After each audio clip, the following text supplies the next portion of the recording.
నమస్తే, welcome to news chips. ఆంధ్రప్రదేశ్లో కొత్తగా ఏర్పడిన ప్రభుత్వం శుభవార్త చెప్పనున్నట్లు తెలుస్తోంది. ఈ నెల 12వ తేదీన చంద్రబాబు నాయుడు సీఎంగా ప్రమాణ స్వీకారం చేశాక మద్యం పాలసీపై ఒక ప్రకటన చేసే ఛాన్స్ ఉన్నట్లు తెలుస్తోంది. అయితే ఇప్పటి వరకు ఏపీలో కొన్ని రకాల బ్రాండ్లు మాత్రమే అందుబాటులో ఉండేవి. అవి కూడా ఊరు పేరు లేని బ్రాండ్లు తెచ్చారంటూ ఎన్నికల ప్రచారంలో భాగంగా నిర్వహించిన ప్రతి సభలో అప్పటి విపక్ష నేత చంద్రబాబు కూడా విమర్శలు చేసిన సంగతి తెలిసిందే. ఎన్నికల ప్రచారంలో భాగంగా చంద్రబాబు తాము అధికారంలోకి రాగానే నాణ్యత కలిగిన బ్రాండ్లను మాత్రమే అందుబాటులో ఉంచుతామని ప్రజలకు హామీ ఇచ్చారు.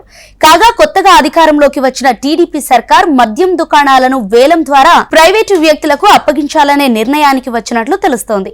అలాగే చంద్రబాబు ఎన్నికల ప్రచారంలో మద్యం అమ్మకాలు ప్రభుత్వం పని కాదని అన్నారు. నాసిరకం మందు సరఫరా అవ్వకుండా చూడటమే ప్రభుత్వం చేయాల్సిన బాధ్యత అని తెలిపారు.